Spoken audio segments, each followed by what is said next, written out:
Albert Einstein ஒரு இயற்பியல் அறிஞர் என்பது எல்லோருக்கும் தெரியும். இயற்பியலுக்காக 1921ஆம் ஆண்டு நோபல் பரிசு பெற்றவர். Quantum mechanics, cosmology, theory of relativity, photoelectric effect என்று பல துறைகளில் சிறந்து விளங்கிய இவருடைய அறிவை பார்த்து உலகமே வியந்தது. இப்படி ஒரு மூளையா என்று விஞ்ஞானிகள் கூட வியந்தார்கள். இப்படிப்பட்ட இவருடைய மூளையை ஒருவர் திருடி அதனை 240 துண்டுகளாக வெட்டி ஆராய்ச்சி செய்துள்ளார். ஆல்பர்ட் ஐன்ஸ்டீன் ஜெர்மனியில் 1879ஆம் ஆண்டு பிறந்தவர். 20ஆம் நூற்றாண்டின் மிகச்சிறந்த அறிவியல் சிந்தனையாளர்களில் ஒருவர். அவர் தன்னுடைய முதல் கண்டுபிடிப்பான பிரவுனியன் இயக்கம் ஆராய்ச்சியின் கட்டுரையை வெளியிட்டார். அதன் பிறகு ஒளியின் உற்பத்தி தொடர்பான கட்டுரை, பல அறிவியல் ஆராய்ச்சிகளை அடங்கிய விதியினை அடுத்தடுத்து வெளியிட்டார்.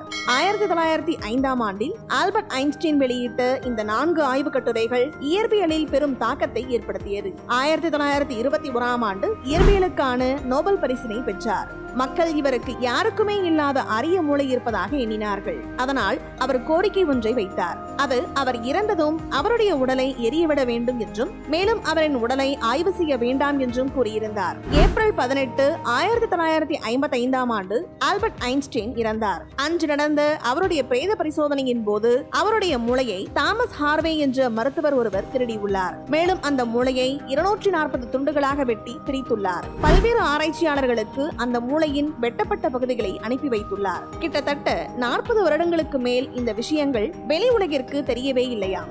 சுமார் 23 ஆண்டுகளுக்கு பிறகு காணாமல் போயிருந்த ஐன்ஸ்டீனின் மூளையை பற்றிய விவரம் ஸ்டீவன் லெவி என்பவரால் கண்டுபிடிக்கப்பட்டது. இறுதியில் தாமஸ் ஹார்வியை சந்தித்த போது லெவி ஐன்ஸ்டீன் மூளையின் ஒரு புகைப்படத்தை கேட்டுள்ளார். அதற்கு ஹார்வி ஒரு பீர் குளிரூட்டியை காட்டியுள்ளார். அதற்குள்ளே லெவி பார்த்தபோது மூளையின் வெட்டப்பட்ட பகுதிகள் இருந்துள்ளன. இந்த விஷயம் வெளியே வந்த பிறகு ஹார்வி மிகவும் பிரபலமானார்.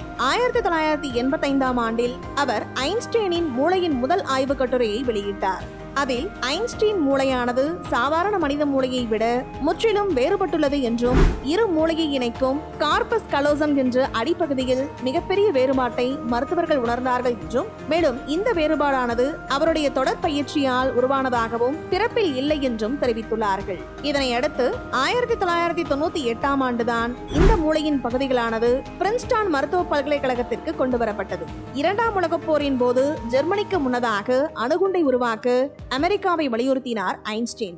அந்த சமயத்தில் ஓப்பன்ஹைமர் என்பவருடன் இணைந்து மன்ஹாட்டன் திட்டத்தில் சேர்ந்தார் ஐன்ஸ்டீன். ஆனால் ஐன்ஸ்டீன் பின்னாளில் அணுகுண்டின் வீரியத்தை உணர்ந்து அணு ஆயுதங்களை எதிர்த்து குரல் கொடுத்தார். இன்றும் ஆல்பர்ட் ஐன்ஸ்டீனின் வெட்டப்பட்ட மூளையானது அமெரிக்காவின் மட்டர் மியூசியத்தில் பார்வைக்காக வைக்கப்பட்டுள்ளது. இந்த வீடியோ பத்தின உங்களோட கருத்துக்களை கீழே கமெண்ட் பாக்ஸ்ல மென்ஷன் பண்ணுங்க. கீழே ரெட் கலர் சப்ஸ்கிரைப் பட்டனை கிளிக் பண்ணி எங்க சேனலை சப்ஸ்கிரைப் பண்ணுங்க. அண்ட் பக்கத்துல இருக்க பெல் ஐகானை கிளிக் பண்ணீங்க அப்படின்னா எங்களோட நோட்டிபிகேஷன் உங்களுக்கு உடனுக்குடன் வரும்.